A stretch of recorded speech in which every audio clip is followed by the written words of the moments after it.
Hello my friends, and welcome back to my corner of the internet. So, it seems that free speech is on the attack. It's interesting actually, because I'm now very, very conscious of what I say and how I say it, for fear of being censored. Well, I say fear because I don't actually technically hold fear around that. Frustration, anger, perhaps, that some of what I say is considered to be dangerous and therefore should be stopped. So instead, interestingly, some years ago, I wrote a short story which I wrote in the space of a day, and the subject matter of it and the storyline are extremely pertinent to many of the political issues that are surfacing in our world as I sit here talking to you. So I thought, perhaps rather than me giving you my opinion on current affairs, I could read you this short story, which actually gives away to some extent my opinion on what's happening in the world around us, what's happening in terms of the perspective of being a woman and someone who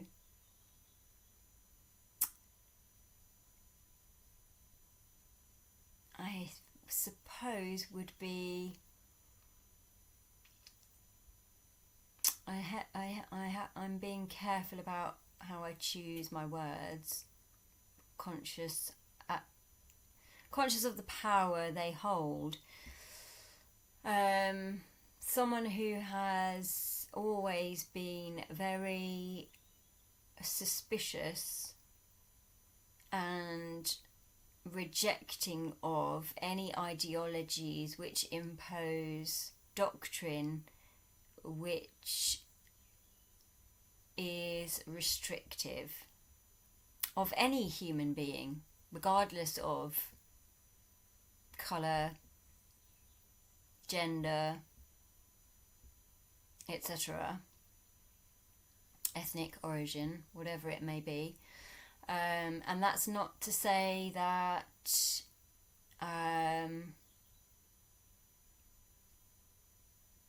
I subscribe to the woke ideology either. I won't go into the details about that now. But anyway, I'm going to read you a story. So I hope you're sitting comfortably.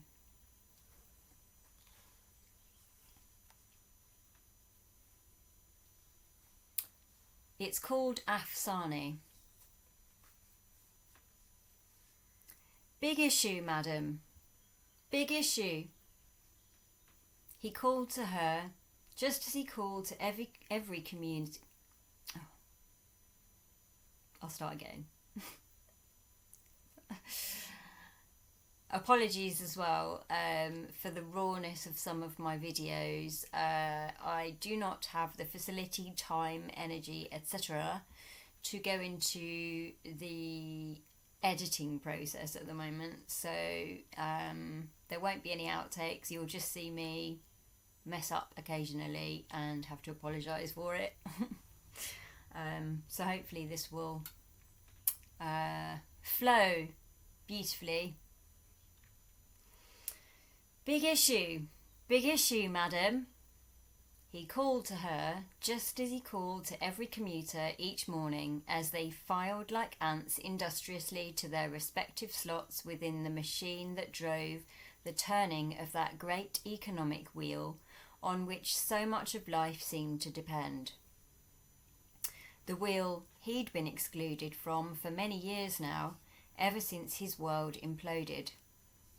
the wheel to which he'd never summoned the will nor the ability to recommence challenging through his playwriting, despite the fact that the fog of his ineffable grief had begun to clear, and even though he'd long given up blaming himself. On this particular morning, the sun shone bright in the London sky, its azure beauty innocent of the trials and tribulations of the humans who lived beneath. The sky which changed daily over the constant form of the big issue seller, who stood fast in his corner, noticed by the few, eschewed by the many. The seller who, in spite of the intense heat, wore his spotless uniform of brown corduroy trousers, smart black shirt, pullover, and black leather shoes shined to within an inch of their life. It was a uniform for him which doubled as protection, as though somehow the layers could help numb him to the world which swirled tempestuously around him in angry pursuit. Yet this morning, something cut through those layers of numbness. It was a smile from someone who he had seen time and time again, week after week, as she had brought him orange juice or coffee, had pressed change into his hand, rarely taking her copy of the magazine. But that day it was her smile which woke from slumber those feelings similar to which he'd felt tugging at him when he first laid eyes on his wife, that light of his life all those years ago, with such sweet clarity.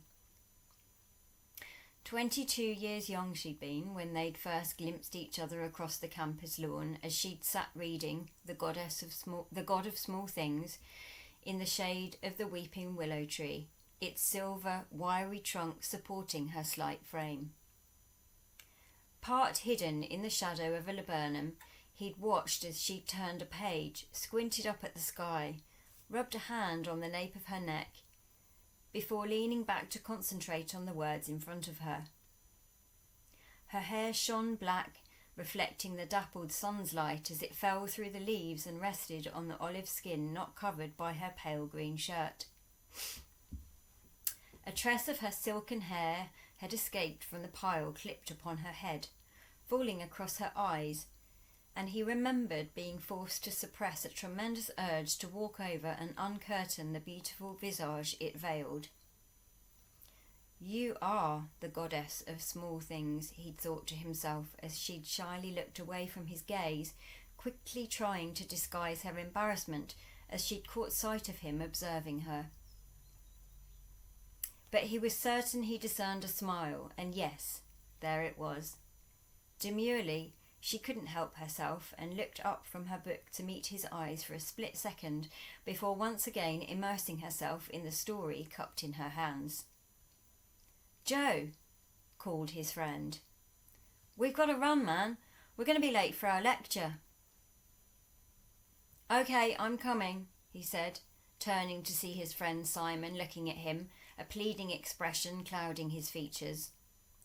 He stole one last glance at her, mentally recording the outline of her form from the slight upturn in her nose to the soles of her feet, before submitting to his friend's call to leave. "I will find you again," he promised himself. In the weeks that followed, in every class he found it increasingly difficult to concentrate as he stared out of the window, hoping to see her again. It was one afternoon that he walked into the cafeteria when he'd all but given up hope, yet made the obligatory sweep of the sea of faces in front of him nonetheless.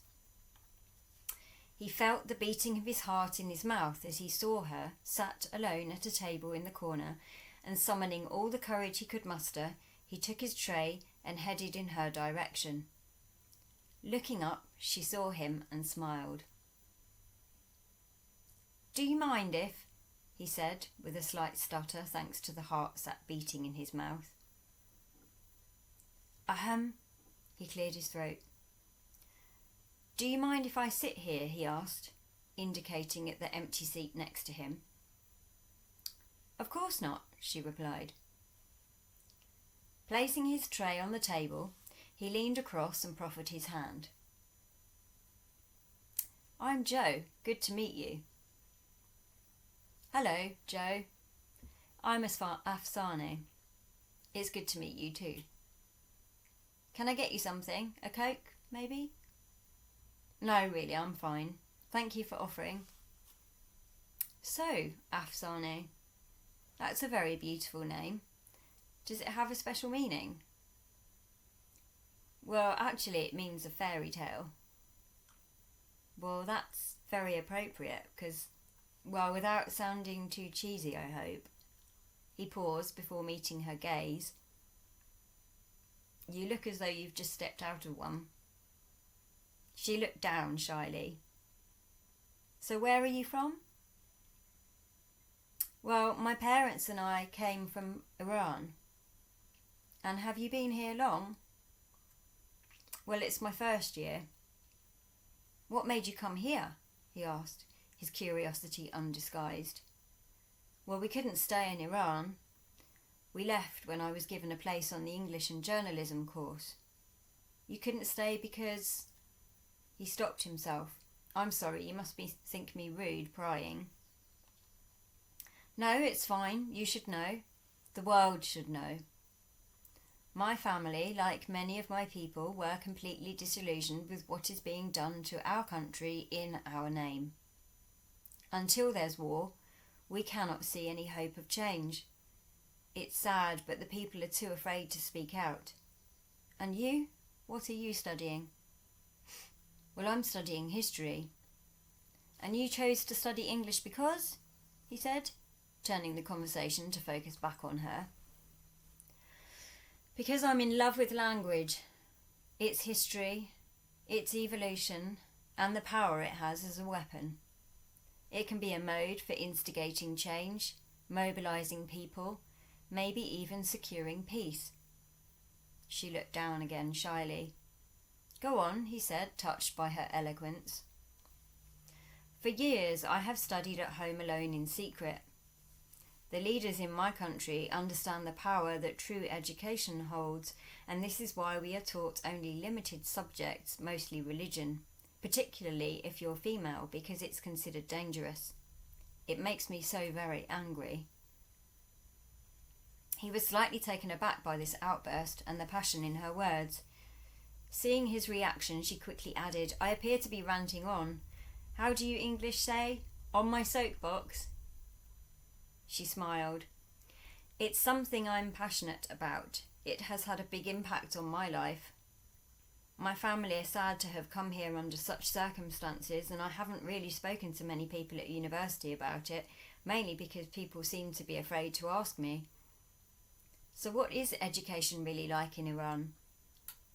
Well, I don't have the right to choose the major I'd like to study. The government decides for me based on the score I get from the overall exam for the university admission entrance. Since there are more applicants than actual spots in the colleges, the government will determine what you'll study and therefore what you will become. That must have been so frustrating. Yes, it is. Unbelievably so. For young people like me in Iran, the university is basically the only place where you have a chance to change your future, but it's a farce. The sad reality is that there is everything at school except a good education. Students call it hotel instead of college. Most of the students only study right before the exam so they can just pass the class. You could only find a handful of students in our college who were really serious about their study. So you think we should be fighting with words? You don't think that there's a place for the gun? He tested. I cannot abide guns. I don't believe violence will ever be a solution. It is a path which leads only to destruction. I've seen it with my own eyes. It creates only more pain and resentment. That doesn't mean, though, that I have to accept the course of events around me. I can take up my own battle through words, representing the truth as I see it, and that's why I'm here. To learn how to sharpen my sword, she said, with a wry smile, behind which he saw a fire in her eyes. Journalism is a career path to be proud of. I myself am hoping to write, and I'm intrigued to find out more about you and this passion of yours. So, he stuttered again as the fear of a negative response to the question he wanted to ask rendered him nervous despite the easiness of their conversation. I wondered if perhaps I could take you to dinner and you could try out some other sharp implements. A knife and fork, perhaps? Provided you use them on your food and not me, that is, he said, with a cheeky grin. Sure, why not? She agreed.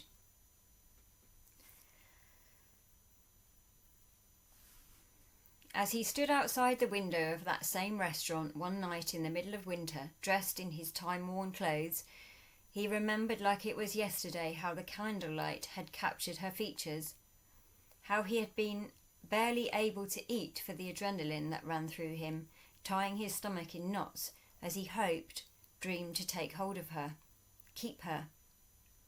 He remembered telling her his secrets and her eagerness to listen, lapping them up like a cat expecting the bowl of cream to be removed at any instant. For hours they had sat in the restaurant, almost being kicked out by the waiters at the end of the night as they cleared and wiped down the tables around them, tutting but unable to express true annoyance at the scene unfolding in front of them.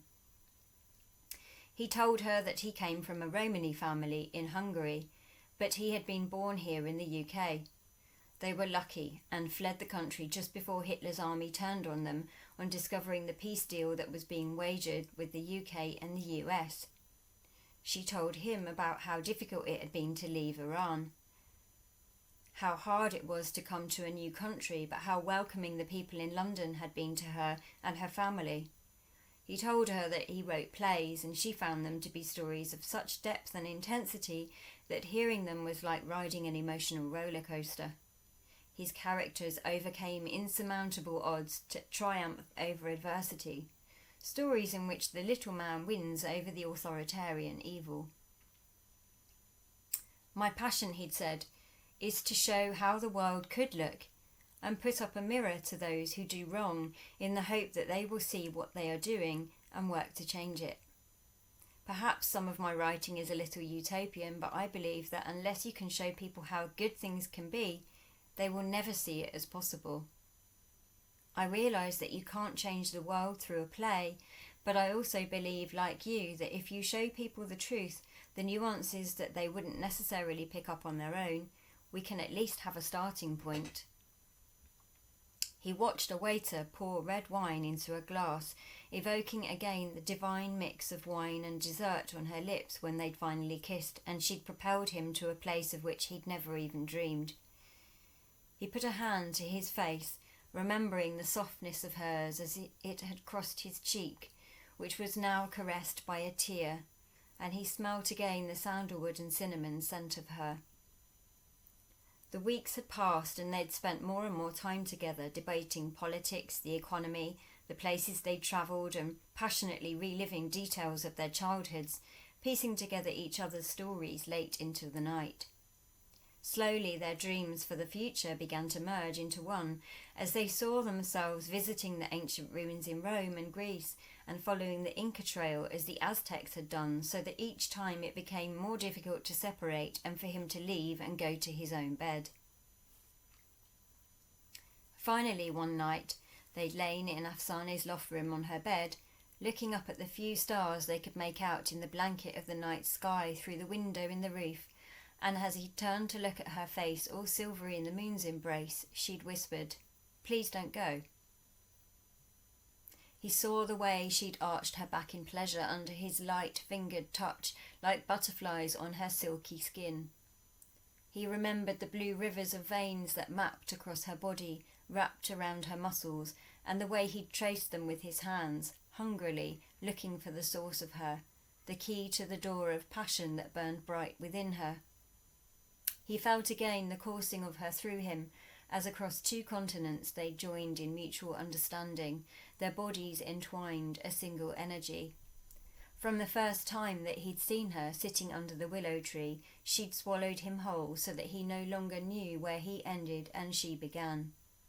He remembered how even after the years they'd shared, she retained the ability to make his breath short with desire, his skin clammy and hard.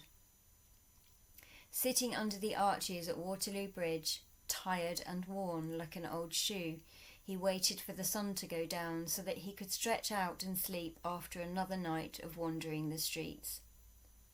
He recited again to himself, as he had on the many nights when he'd felt truly lonesome, the first poem she'd written for him during those first weeks.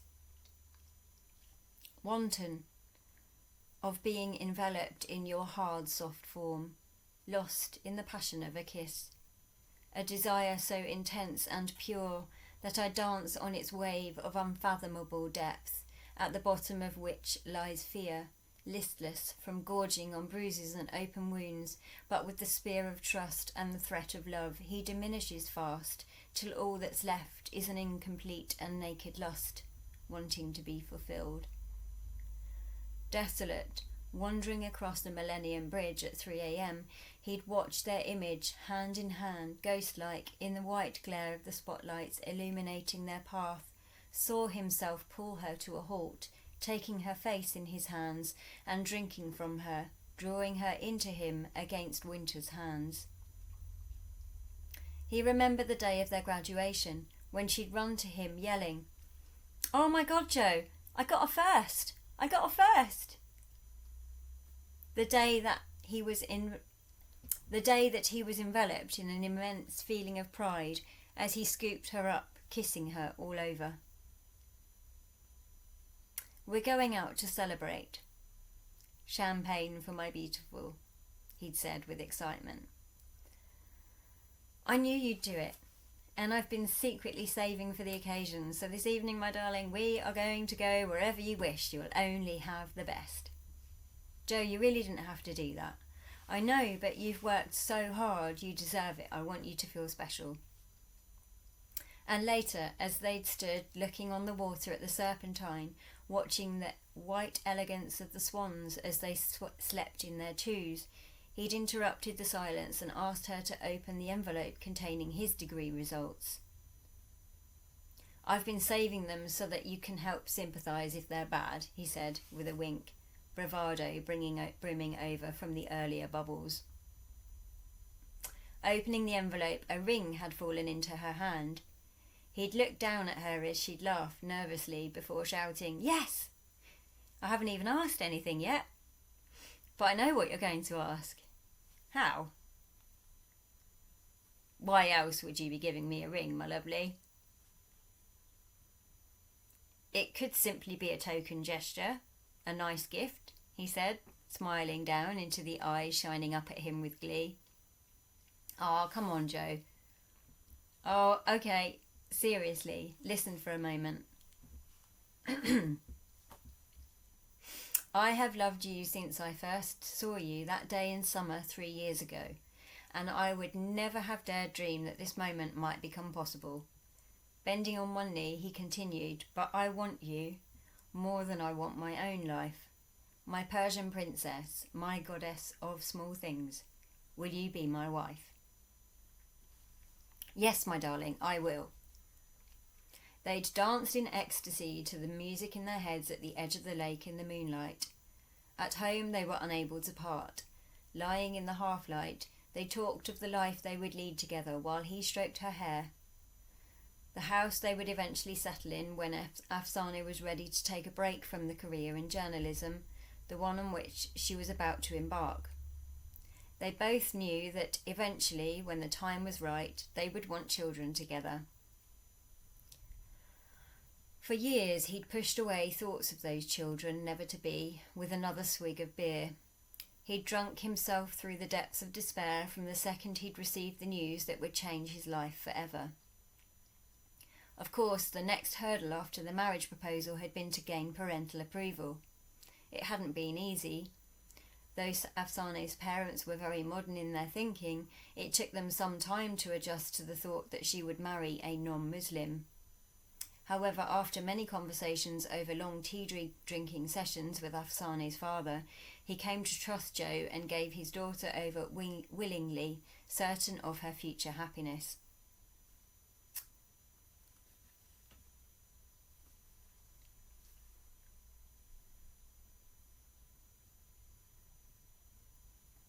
So I'm going to pause here and break this into a second part, as it's quite a long story.